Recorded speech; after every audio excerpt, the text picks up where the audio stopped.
E aí, pessoal, como é que vocês estão? Tudo bem com vocês? Bom, tudo certinho aí, gente? Ah, tranquilos?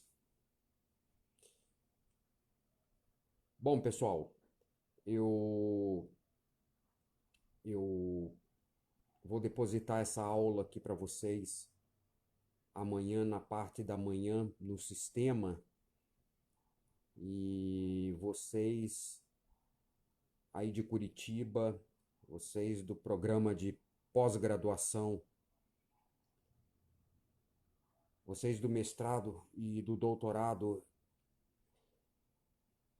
em direito, vocês acessem essa aula amanhã, tá? Ela estará disponível, né, aos alunos destes dois programas de pós-graduação.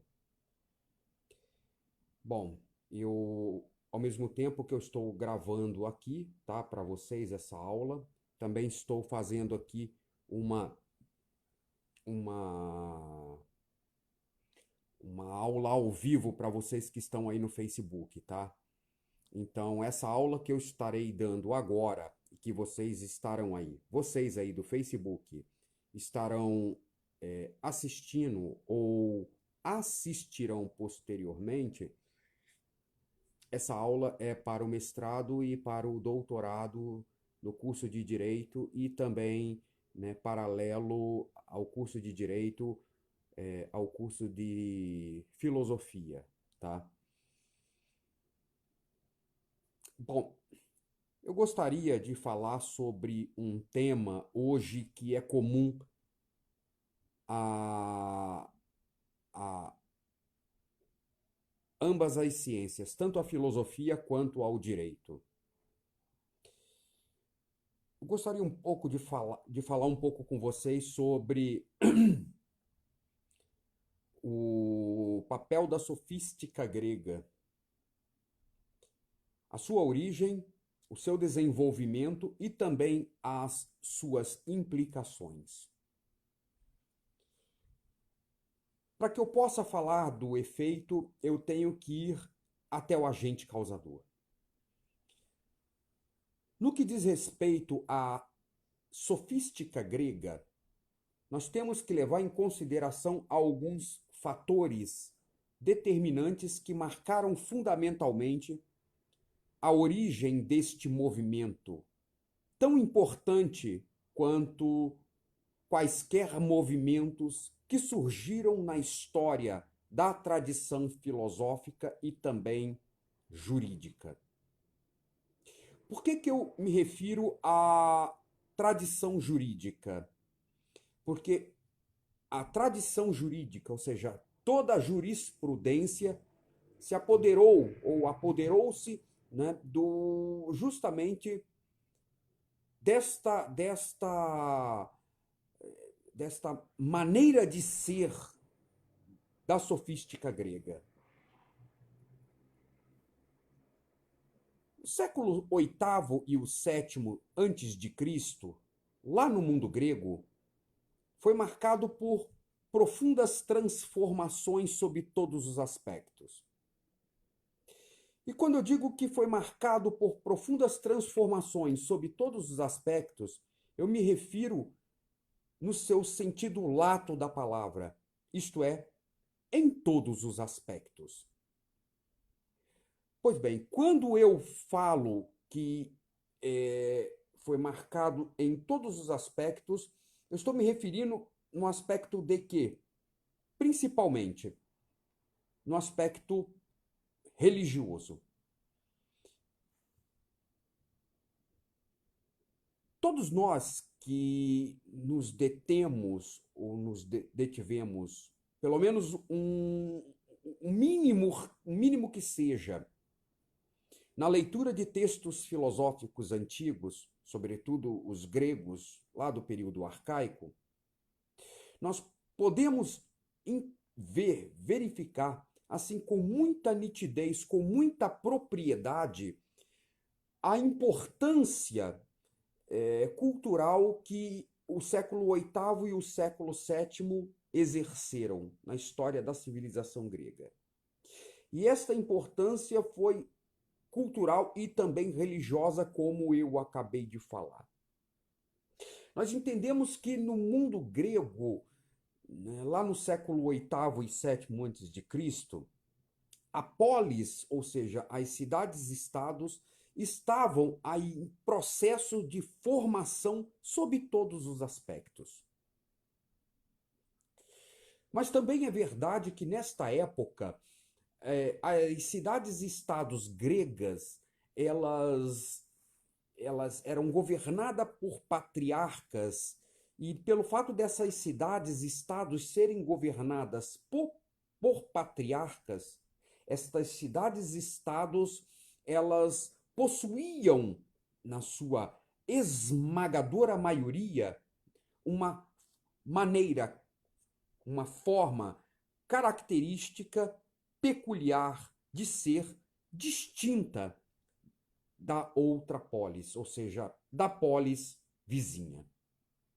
Estou querendo dizer com isso que o modo de vida de Esparta não era o mesmo modo de vida de Atenas, que por sua vez era diferente da de Corinto, que por sua vez era diferente da de Éfeso, que por sua vez era diferente de Tiatira e de tantas e tantas outras cidades-estados. Pelo simples fato destas cidades-estados estarem ali em processo de formação e também de consolidação, é verdade que estas cidades-estados, para elas se alocarem, para elas se viessem a ganhar o seu espaço ali no universo grego, no mundo grego, essas cidades-estados, elas sentiram paulatinamente, né, e com o passar do tempo, a necessidade delas guerrearem umas contra as outras. Isto levou estas cidades a formarem todo um sistema jurídico peculiar, um exército peculiar, um sistema tributário peculiar, uma moeda peculiar, ou seja, tudo, em quase todos os aspectos, essas cidades-estados se distinguiam, exceto em dois quesitos. Quais quesitos são esses? Que todas elas estavam amalgamadas. O primeiro quesito era no que diz respeito à língua. Todas estas cidades-estados gregas falavam a mesma língua, ou seja, o mesmo idioma, que era a língua grega. Esta é a primeira identificação. A segunda identificação era a religião. Todas estas cidades-estados compartilhavam do mesmo modo, da mesma religião, da mesma religiosidade, ou seja, estas cidades-estados, todas elas adoravam exatamente aos mesmos deuses. E em cada cidade-estado dessa possuía um templo dedicado aos mesmos deuses que a cidade-estado vizinha. Por exemplo, na cidade de Esparta existia o templo de Zeus. Na cidade de Atenas também existia o templo de Zeus. Da mesma forma era o templo de Apolo. Lá em Esparta também, em Atenas também existia o templo de Apolo.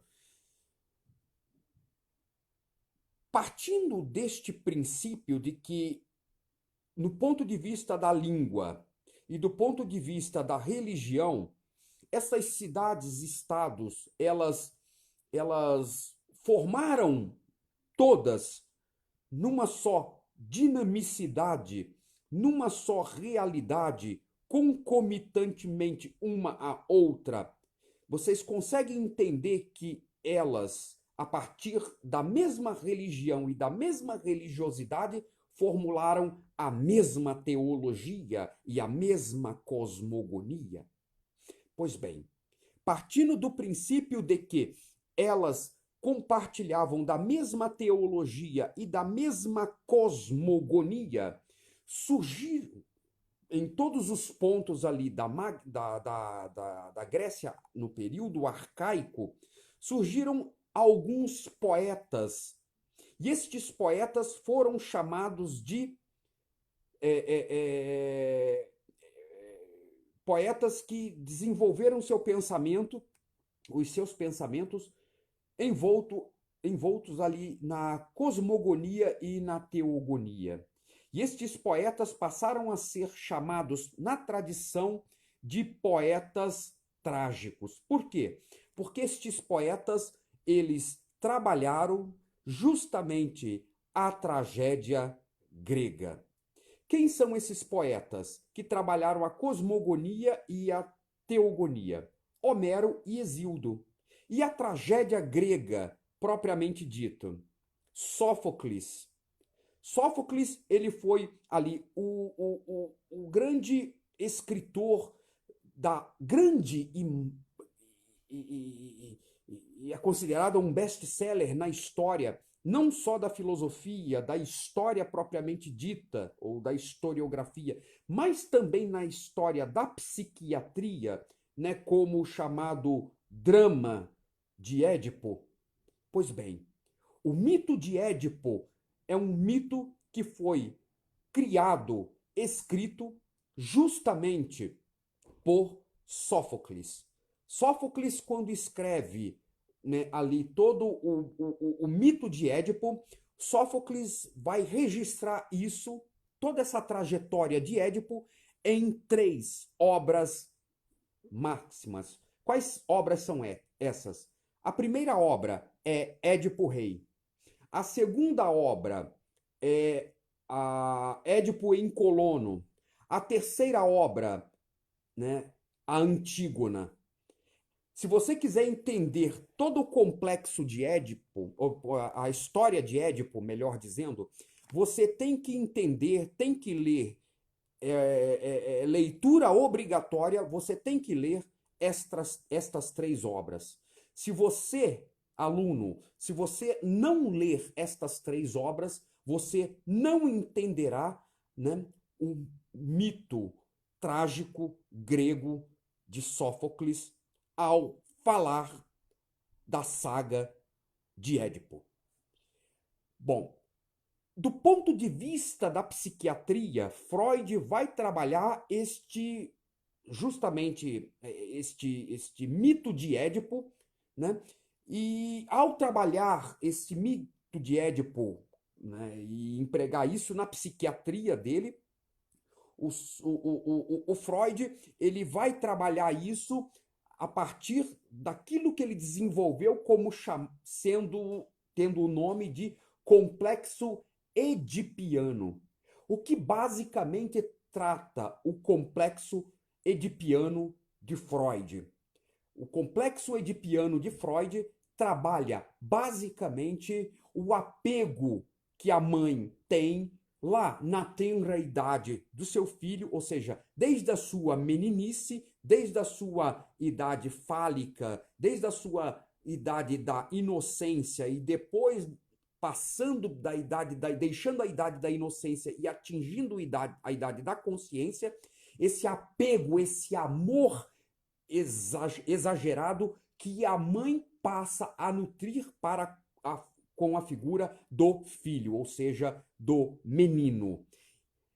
Foi a mesma coisa que aconteceu no mundo grego, ou seja, Jocasta, ela se apaixona profundamente pelo seu filho, sem saber que era seu filho. E após descobrir que aquele rapaz com quem ela havia a quem ela havia se apaixonado e posteriormente se relacionado sexualmente com esse rapaz, após descobrir que era seu filho, Jocasta se mata.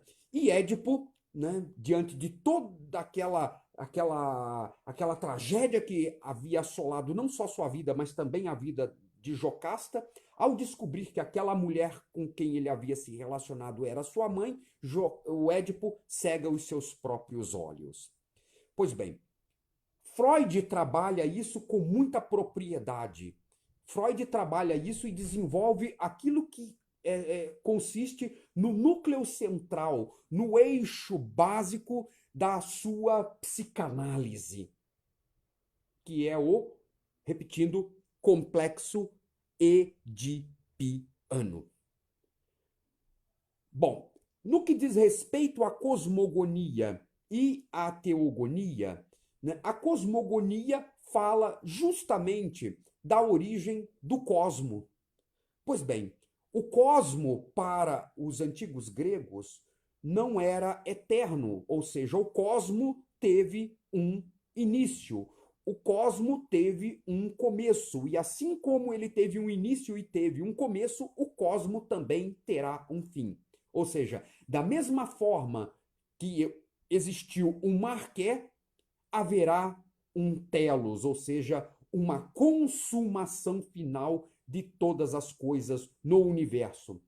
Isto é, para a concepção grega. É claro que, posteriormente, com o passar do tempo, o cristianismo, o judaísmo, né, ele se apodera de alguns elementos justamente deste mito, ou seja, desta cosmogonia grega, e ressignifica isto posteriormente, né, após o período do cativeiro da Babilônia, ressignifica isso, né, teologicamente, e atribuindo, né, este cosmo, este universo, tendo a sua origem não nos deuses, não em divindades que faziam parte do panteão, de um panteão pagão, mas de uma divindade única e exclusiva que era Yahvé. Pois bem, isto consiste na cosmogonia grega, ou seja, o cosmo para os gregos, em síntese, teve um começo e terá um fim. Nada no cosmo para os gregos surgiu por acaso. Nada é produto do acaso. Para todo efeito, existiu um agente causador. E para os gregos no período trágico, para os gregos no século VIII e VII a.C., esta origem se deu, ou seja, esta causa eficiente e final foram os deuses. Só que os gregos eles trabalhavam também não só a cosmogonia, mas também as teogonias, ou seja, ou a teogonia propriamente dita. O que era basicamente a teogonia para os gregos? Bom, como a palavra está dizendo, a própria palavra já infere o seu significado. Theó vem do grego theos, que traduzido literalmente significa Deus. Gonia, né, é um verbo, vem do verbo gonel. O verbo gonel, em grego arcaico, significa origem ou criação. Logo, a teogonia fala da origem e da criação dos deuses.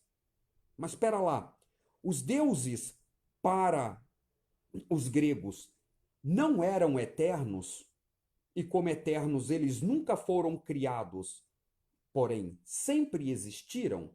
Não. Aí que vocês se enganam.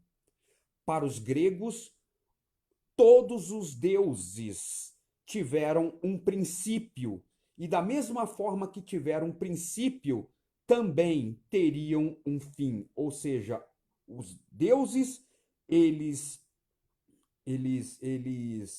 estavam sujeitos a tudo aquilo a todos os sentimentos, a tudo aquilo que o homem possui, ou seja, todas as sensibilidades, todas as percepções, a todas as paixões que o homem possui, os deuses também possuem. Na realidade, se o homem possui o que possui, possui por quê? Por causa dos deuses. Por quê? Porque os homens, segundo a cosmogonia grega, Os homens foram criados à imagem e semelhança desses deuses. Só que esses deuses moravam no Olimpo e viviam lá, né, num estado de bem-aventurança. Porém, embora viverem em estado de bem-aventurança, esses deuses, eles casavam, davam em casamento, esses deuses se iravam, esses deuses se alegravam, esses deuses festejavam, esses deuses guerreavam entre si para ocupar o lugar do outro. Eles tentavam depor o outro Deus, fazer com que o outro Deus viesse a cair, fosse jogado por terra por Zeus. Ou seja, eles fossem expulsos do Olimpo. Existia esta guerra entre eles. E esses deuses, eles de quando em quando, eles resolviam descer até a terra e copulavam, mantinham relações sexuais com meros mortais, e o resultado deste relacionamento nascia um ser híbrido, ou seja, um ser metamorfo, metade homem e metade Deus. O que isso quer dizer? Quer dizer exatamente que nascia um indivíduo com uma aparência humana, embora ele possuía uma aparência humana, ele era dotado de poderes sobrenaturais. Dentre eles, Hércules, dentre eles, Teseu, Perseu e tantos outros heróis, bem como titãs também. E aquele indivíduo, aquele Deus que descia à terra, que descesse à terra e copulasse com uma mortal e viesse a nascer um semideus, como eu acabei de citar alguns exemplos, alguns nomes de semideuses, acionava a história. Pronto, a história era acionada. Ou seja, a história era desengatilhada. Vocês que estão aí na live, vocês estão entendendo o que eu estou falando? Eu estou olhando para cá porque eu estou dando aula ao vivo aqui, tá? Estou dando aula para um programa de mestrado e de doutoramento. Então, a mesma aula que eles estão tendo aqui, vocês também estão tendo aí, tá? Então, se vocês estão entendendo, vocês dão um alôzinho aí para mim, dão um joinha aí para mim, tá? Se vocês estiverem me ouvindo bem também, tá? Quero agradecer a presença de vocês aí. Pois bem, basicamente era nisso que consistia a teogonia, a cosmogonia. Com o passar do tempo, as coisas foram passando por uma reviravolta. O mapa geopolítico e cultural da Grécia foi passando paulatinamente por profundas transformações.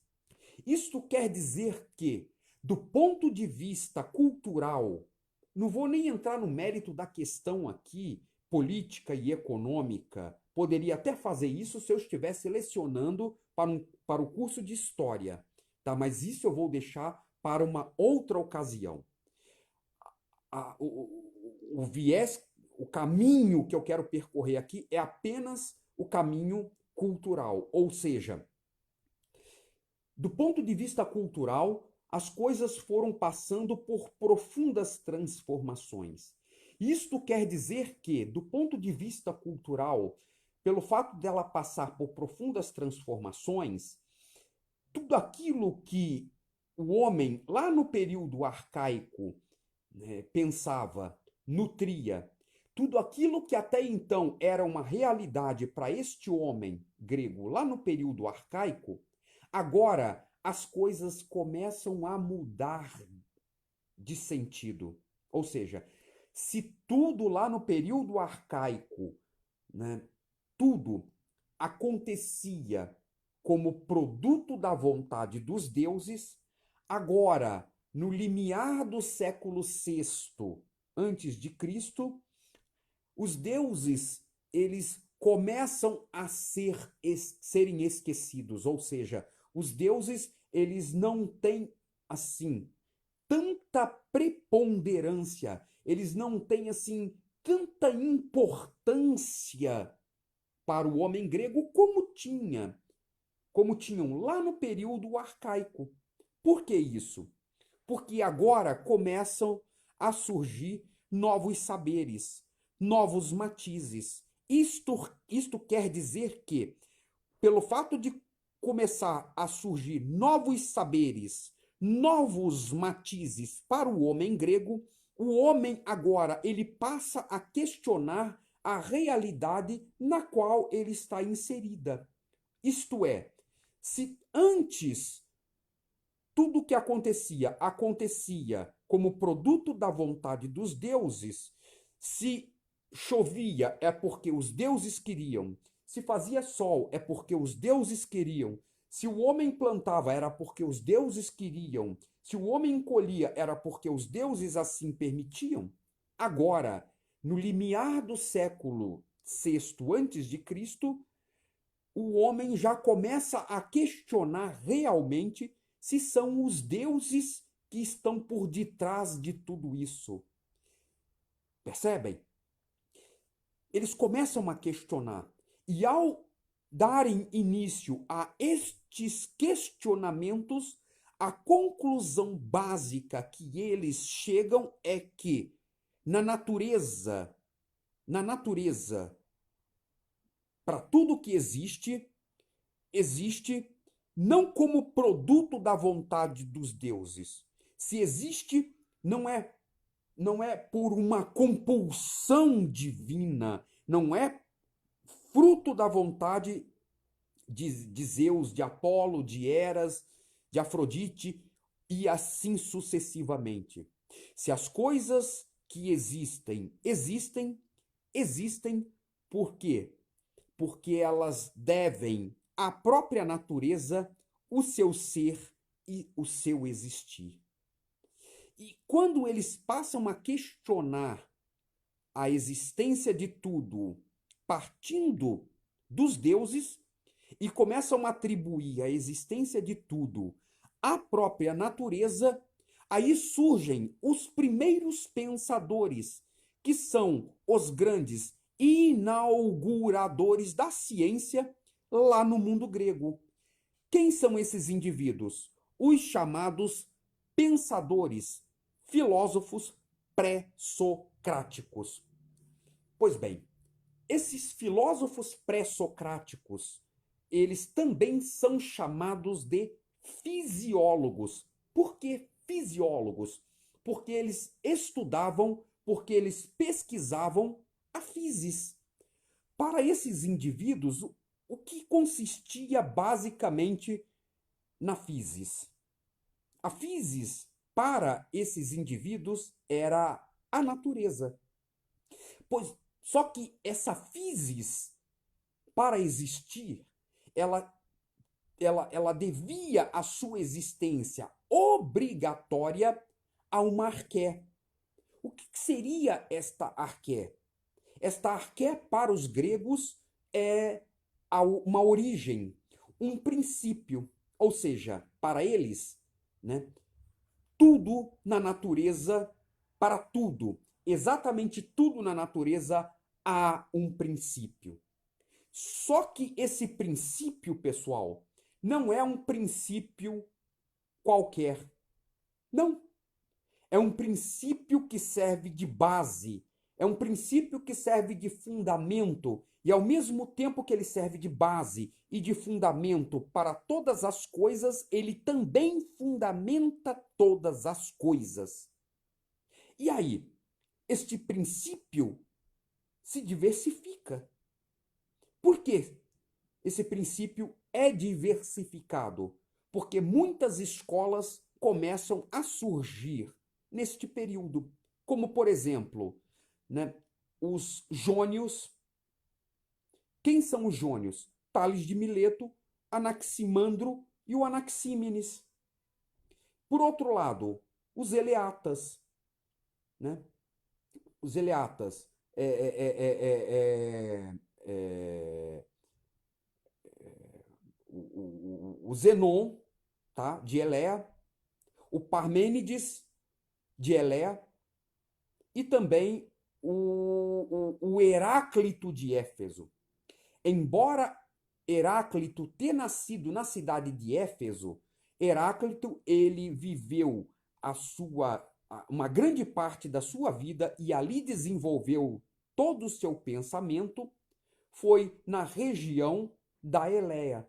Por isso que a esmagadora maioria dos pensadores, dos estudiosos da filosofia, consideram Heráclito de Éfeso como sendo um grande eleata. E por outro lado, né, os atomistas. Quem foram esses atomistas? Demócrito. Demócrito. Demócrito foi o grande descobridor daquilo que nós conhecemos como sendo o átomo. É claro que o átomo de Demócrito, ou seja, o átomos, ou seja, a não divisão para o Demócrito, se distinguia, na sua esmagadora maioria, né, do conceito de átomo que a física moderna, que a física nuclear e que a física de partículas que estuda o bóson de Higgs, a matéria e a antimatéria, né, é completamente diferente, né, do átomo que estes vertentes da física estudam.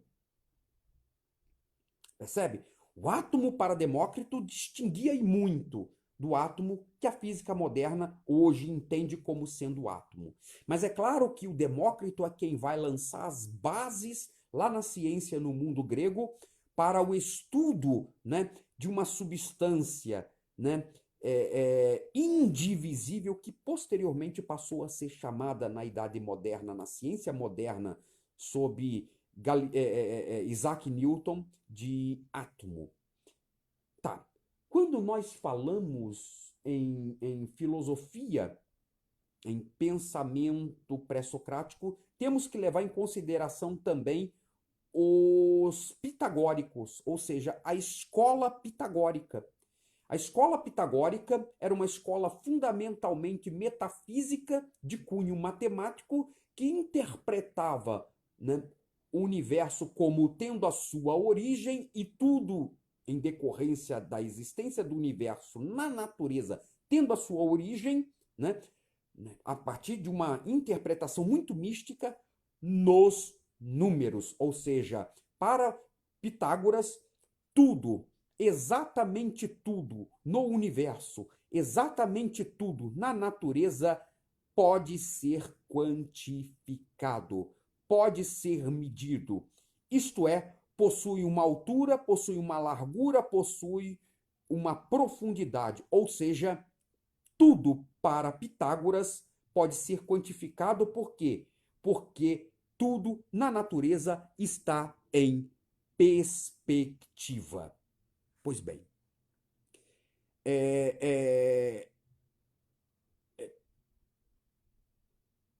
paralelamente, quando nós falamos de pensamento pré-socrático, nós temos que entender que o pensamento pré-socrático está dividido em duas partes.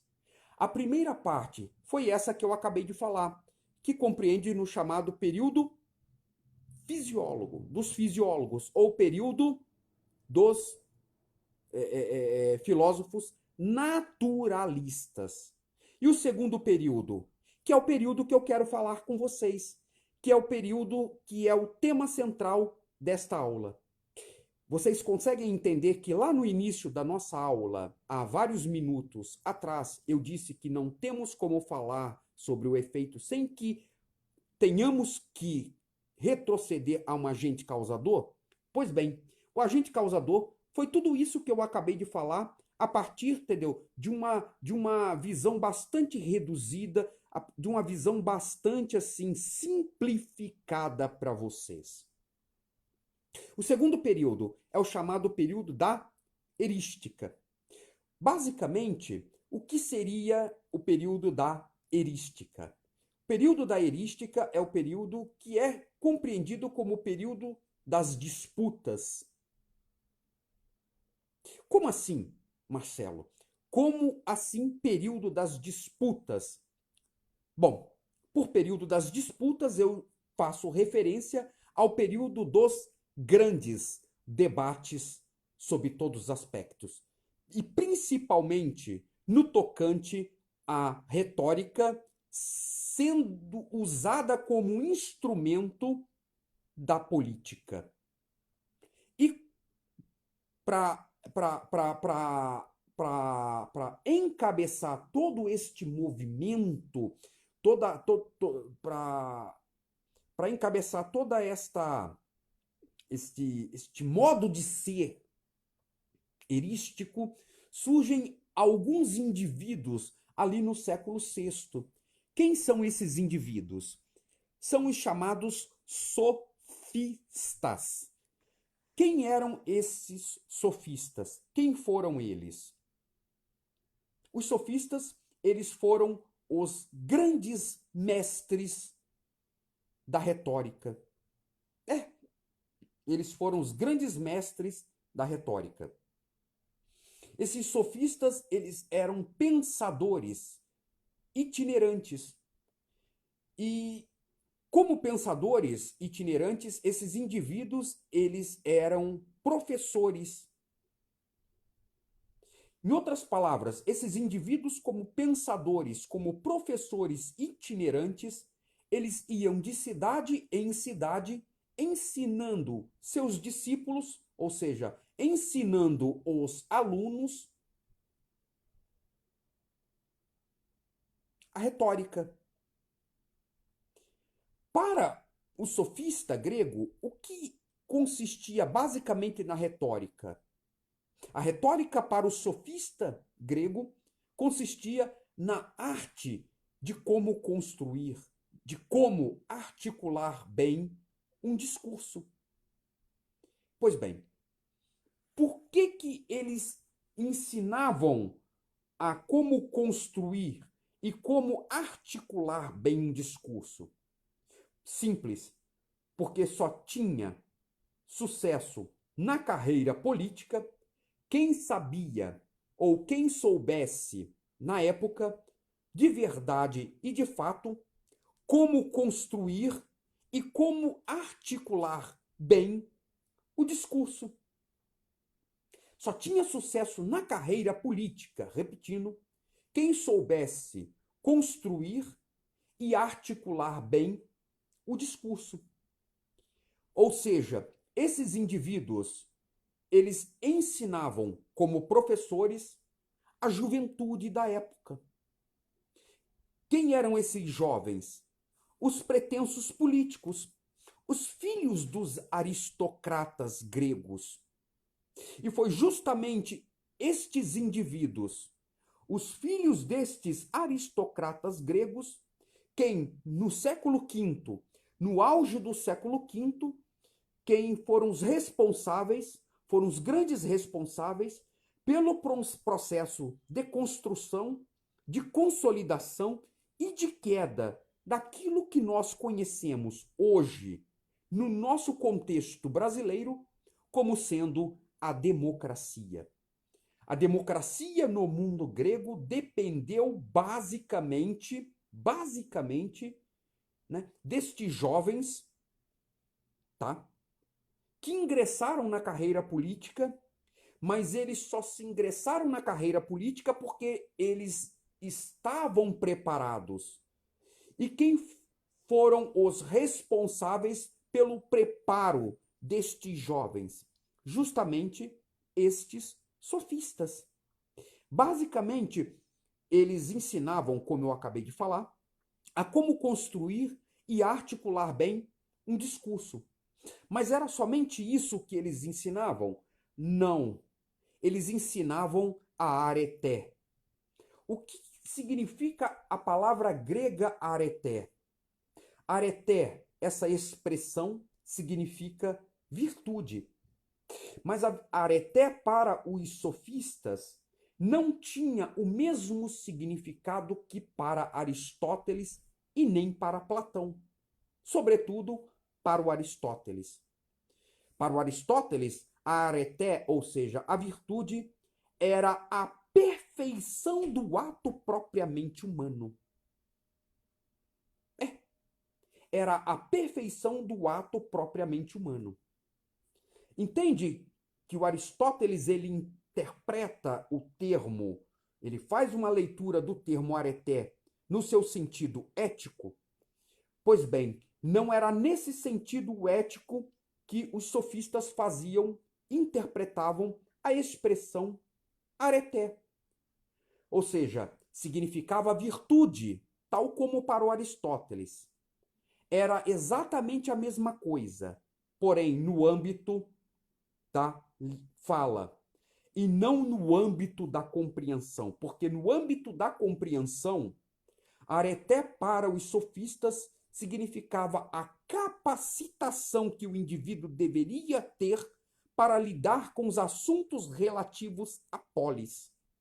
E quais assuntos relativos à polis eram esses? Os assuntos relativos à polis era a construção de um bom discurso. Só que os sofistas, quando ensinavam esses jovens a construir e articular bem o discurso, eles ensinavam não com o intuito de fazer com que os interlocutores destes indivíduos, ou seja, destes pretensos políticos, pretensos aristocratas, fazer não com que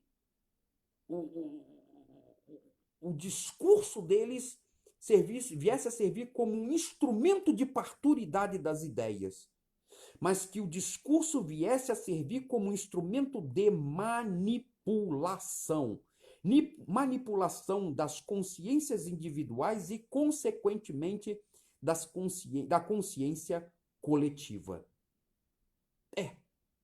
É o contrário de Sócrates. Sócrates usava a fala, Sócrates usava a dialética, Sócrates usava a maiêutica não como instrumento de manipulação, mas usava a maiêutica como um instrumento de parturidade das ideias, ou seja, através das perguntas e respostas, Sócrates tinha como objetivo, tinha como finalidade fazer com que o indivíduo ele desse a luz ao conhecimento. Ele, como parturidor das ideias, através das perguntas e das respostas, ele fazia o indivíduo gestar por si mesmo o próprio conhecimento. Ou seja, ele fazia com que o indivíduo, por si mesmo, desse a luz ao conhecimento. Ele só auxiliava, como parturidor das ideias, o processo de gestação do conhecimento. Pois bem, quando nós falamos em sofística grega, né, uma vez que o pragmatismo deles estava totalmente atrelado ao discurso, à elaboração, né, de um bom discurso e, portanto, da retórica, por outro aspecto, né, em outro aspecto, né, quando nós analisamos também a partir da perspectiva da cultura, né, os sofistas eles foram os responsáveis também pela gênese daquilo que, né, lá no século XVI, né, lá na Renascença, né, fosse responsável também eles foram responsáveis também por aquilo que nós conhecemos como sendo o humanismo.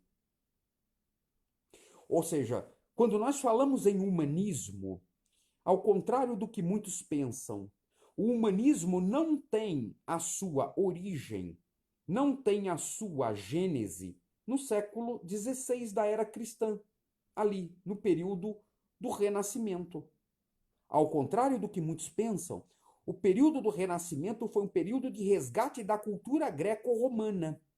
E pelo fato de ter sido responsável pelo resgate da cultura greco-romana, ele resgatou todo o ideário da cultura greco-romana, sobretudo da cultura grega.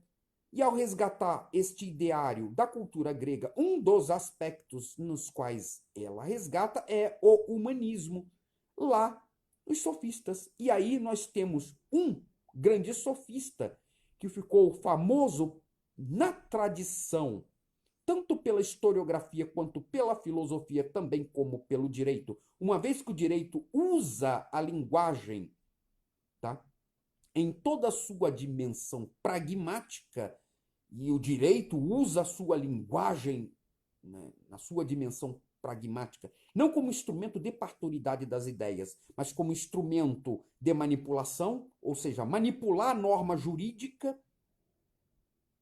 tá? É, todo mundo que é ligado à jurisprudência, todo mundo que é ligado à jurisprudência, usa a norma jurídica como instrumento de manipulação.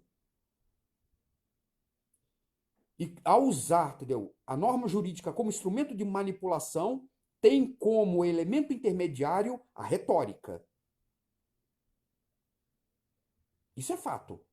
E resgata justamente essa questão do humanismo. E surge quem? Protágoras. Protágoras de Abdera. Protágoras de Abdera, ele ficou famoso por uma frase que ficou célebre na história da tradição. Que frase é essa? Abre aspas. O homem é a medida de todas as coisas. Fecha aspas. O que o Protágoras de Abdera está querendo dizer com isso? Protágoras está querendo dizer exatamente o seguinte, que o homem, ele, enquanto medida de todas as coisas, ele é a medida das que são enquanto são e das que não são enquanto não são. Repetindo, ele está dizendo exatamente o seguinte, que enquanto medida de todas as coisas, o homem é a medida das que são enquanto são e das que não são enquanto não são. O que ele quer dizer com isso, trocando em miúdos? Que enquanto medida das que são enquanto são e das que não são enquanto não são, o homem ele é um ser concreto, síntese da individualidade e da sociabilidade humana. Ora as bolas, como assim, cara pálida?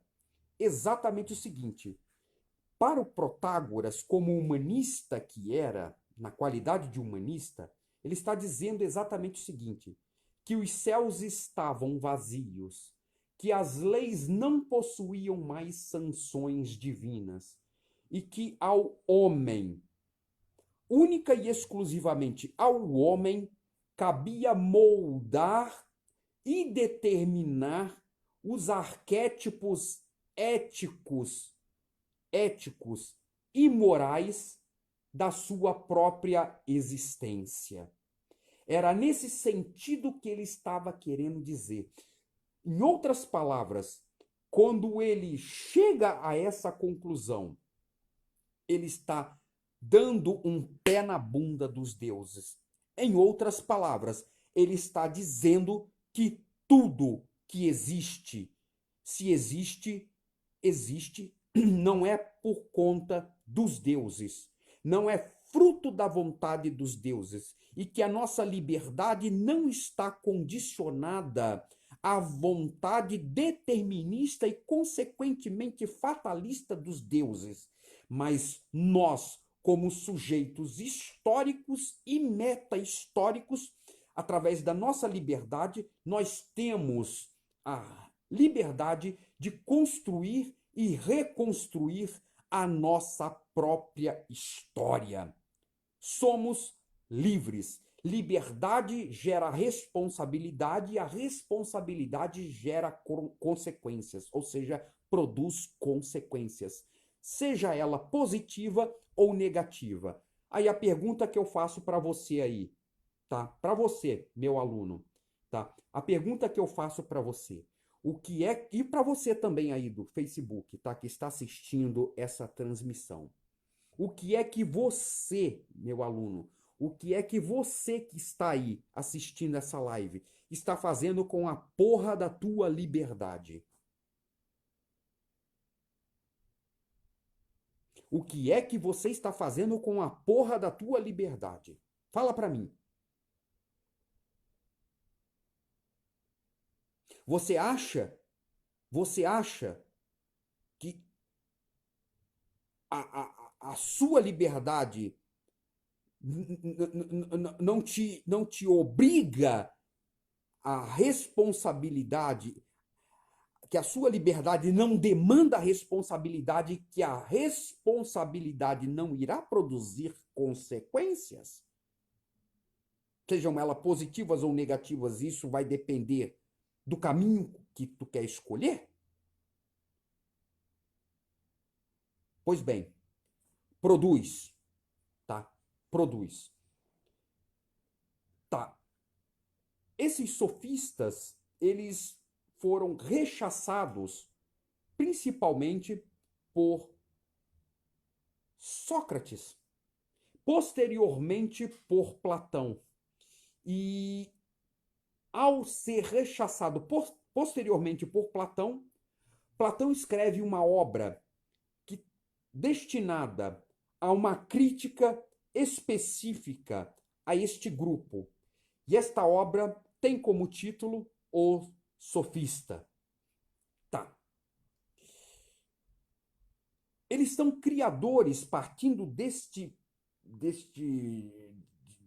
todas estas premissas que eu acabei de elencar aqui, de todos essas modalidades de pensamento, também daquilo que nós conhecemos como sendo o relativismo. E esse relativismo, posteriormente, passou a fazer parte de todo o ideário, de toda a dialética marxista. E quando Marx trabalha este relativismo moral e introjeta isso em sua dialética, tendo como base, né, a burguesia e o proletariado, a burguesia, a luta entre a burguesia e o proletariado, quando ele usa isso como elemento para formatar toda a sua dialética, ele chega, no que diz respeito à sua ética, à conclusão de que não há verdades e valores supremos e definitivos. Partindo do princípio de que não há verdades e valores supremos e definitivos, então o cristianismo, o direito, tá, e a ideia de família deixam de ser ideias que possuem caráter absoluto e passam a partir daí a possuir uma interpretação, um caráter fundamentalmente relativo. Ou seja, ele pega todo o relativismo ético e moral dos sofistas, e por relativismo ético, moral, os sofistas entendiam que não há verdades e valores supremos e definitivos, ou seja, a verdade não é totalmente verdade e a mentira não é totalmente mentira. A verdade só se torna verdade e a mentira só se torna mentira dependendo do contexto no qual o indivíduo está inserido. Ou seja, o contexto histórico que o indivíduo está inserido é quem determinará a veracidade ou a falsibilidade desta verdade. Percebe? Deixa eu só usar como exemplo aqui para vocês entenderem na prática, né, essa questão de verdade absoluta e de verdade relativa, tá? E, sobretudo, de verdade relativa para os sofistas. Ou seja, hoje o que é verdade relativa para nós, tá? Há 30, 40, 50 anos atrás, para o homem de 30, 40, 50 anos atrás, era tido como verdade absoluta. Ou seja, há 30, 40, 50 anos atrás, aqui no Brasil mesmo, o indivíduo possuía uma cultura. O indivíduo possuía valores diferentes dos valores que nós possuímos hoje.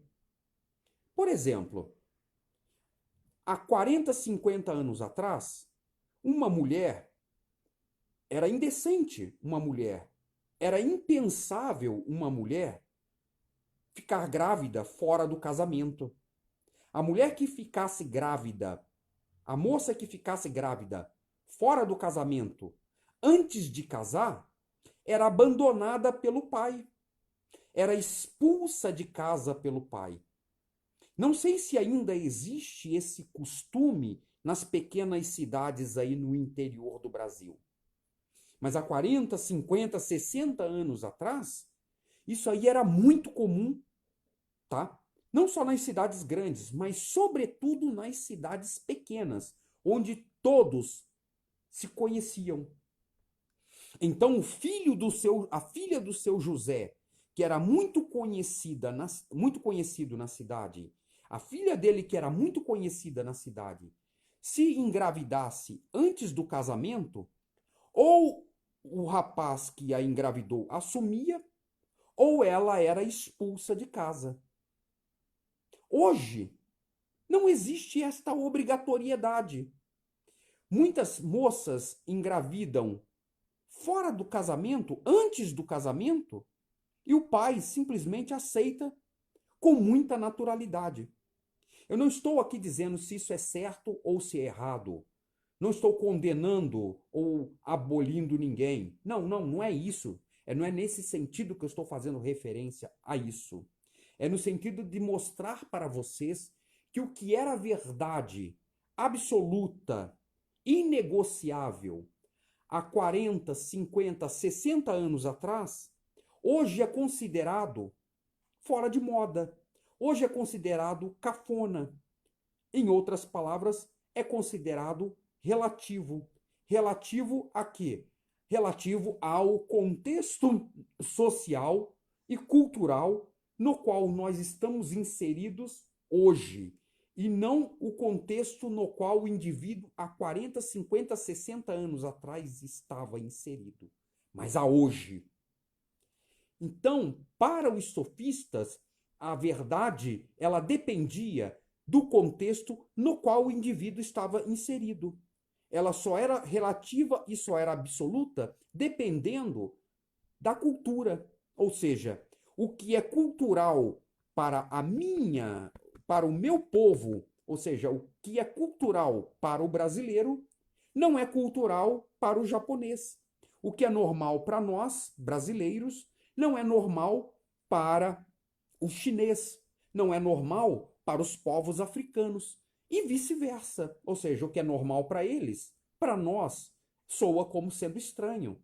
Culturas distintas, culturas diferentes. Então, partindo desse princípio, é que os sofistas defendiam a tese de que não há verdades e valores supremos e definitivos.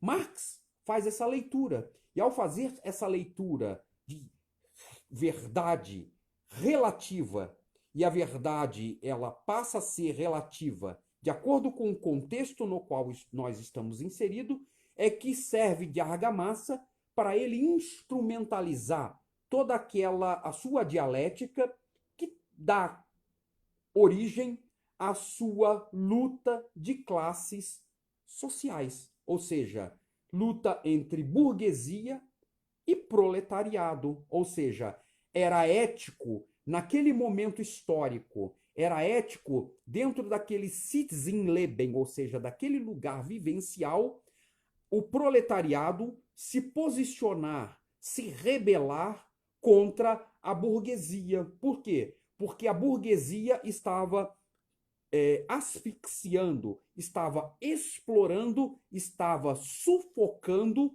sob todos os aspectos, o proletariado. E o proletariado, como não possuía nada a não ser os grilhões nos quais o prendiam, segundo Marx, e eu contesto Marx sob todos os aspectos, não gosto de Marx, detesto Marx, e tudo que lembra Marx, porque vejo no pensamento de Marx inúmeros antagonismos, inúmeros anacronismos, inúmeras gafes sob todos os aspectos, porque ele faz uma má leitura de toda a dialética hegeliana, tendo como pressupostos básicos a tese, a antítese e a síntese. Então, a conclusão no qual, né, e eu vejo que há uma disparidade, há um erro muito grande no pensamento de Marx, é que o Instituto, o Ludwig von Mises, que é um economista austríaco, que é um dos pais do liberalismo e posteriormente deu origem também ao neoliberalismo, né? Mas sobretudo o neoliberalismo, porque ele teoriza mais no campo do neoliberalismo do que do liberalismo propriamente dito. Ele refutou sob todos os aspectos, jogou por terra a teoria do valor-trabalho, ou a teoria da mais-valia, tanto relativa quanto absoluta de Marx. Porra, é só estudar o Mises que vocês vão ver que ele joga por terra, né, na sua esmagadora maioria, todo o pensamento de Marx. Então, como eu disse, os sofistas eles foram importantes. Por quê? Porque os sofistas eles foram os grandes responsáveis, justamente, indiretamente, por aquilo que se consolidou posteriormente, que é a democracia. Ou seja, se o sucesso da democracia dependeu basicamente, diretamente, desses jovens que aprenderam aos pés desses sofistas, indiretamente o sucesso da democracia dependeu deles. Entendem? Diretamente desses políticos, desses jovens que viraram políticos. Mas se eles tiveram sucesso na carreira política, tiveram por quê? Porque tiveram bons professores. Diretamente a democracia dependeu deles. E indiretamente, atuando nos bastidores, trabalhando em todo o processo de formação da mentalidade, da intelectualidade desses jovens, né, indiretamente o sucesso da democracia dependeu desses sofistas. Bom, espero que vocês tenham entendido, tá, um pouco. Eu falei, já estou aqui já há mais de uma hora falando e dei só um pano de fundo aqui, uma exposição assim bastante, como eu poderia dizer, uma visão bastante panorâmica daquilo que foi chamado de período sofista. Então eu digo a vocês, meus alunos, que um dia vocês, tá, que serão promotores, tá? Vocês que serão juízes, e espero que vocês sejam promotores decentes, tá? Vocês sejam juízes decentes. Eu não quero olhar para trás, tá? Lá na frente, melhor dizendo. Eu não quero olhar lá na frente, o dia que vocês forem promotores, forem juízes, estiverem fazendo merda, tá? No judiciário, tá? Porque na sua esmagadora maioria o judiciário brasileiro, tá? Só tem picareta, só tem cafajeste, só tem canalhas. São poucos os juízes e desembargadores e advogados sérios. Eu diria que 80%, eu arrisco a dizer, 80% de toda essa moçadinha, tá, que tá aí atuando como advogado, atuando como desembargador, atuando como procurador, como delegado, seja lá o que for no campo do direito do judiciário. 80% não vale bosta nenhuma. 80% é um bando de picareta, tá? É um bando de picareta, tá? Inclusive, muita gente, essa moçadinha que está dentro das subseções das OABs espalhadas Brasil afora, tá? Sobretudo lá na Nacional, tá? Um bando de picaretas, tá? Começa daqui de baixo na primeira instância e vai até lá, tá? No trânsito em julgado, vai até lá no Supremo, tá? Vai chegando até lá na Suprema Corte, 11 picaretas, 11 vagabundos, 11 safados, é isso que eu digo mesmo, 11 vagabundos no Supremo Tribunal Federal, 11 safados, juízes ali, tá? Que tem um passado bastante comprometedor, tá? Enquanto advogado, enfim. Em outras palavras, eu não quero olhar para trás e ver, olha, eu perdi o meu tempo, não aprenderam porra nenhuma comigo, ao invés de virarem bons juristas, viraram picaretas, vendedores de sentenças, prostitutas, tá? E quando eu digo prostituta, não estou me referindo à prostituição de venda de corpo, não. Não é nesse sentido. É prostitutos morais, tá? Que se deitam com quem paga mais. Não quero olhar para trás, tá? E ver que eu perdi todo o meu tempo com vocês. Que eu poderia estar pescando, tá? Perdi todo o meu tempo com vocês dando aula. Então, fica aqui, tá? E depois a gente conversa. Eu tô falando isso porque a gente.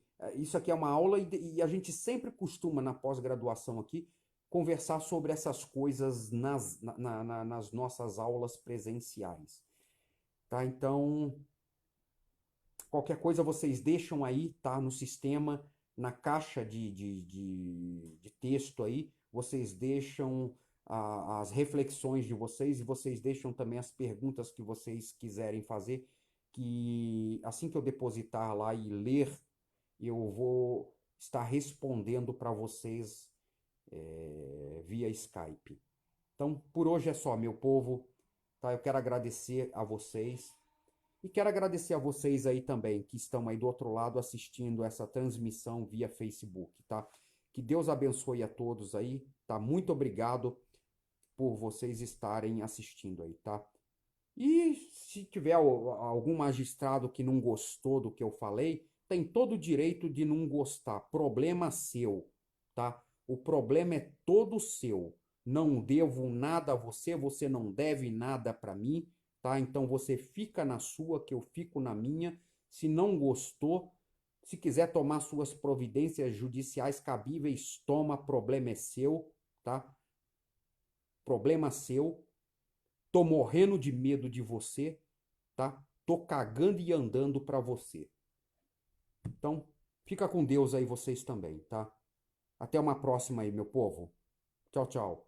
Amanhã eu volto, tá? Transmitindo novas aulas aí pro povo, tá? Tchau, tchau, gente. Tá? Até uma próxima.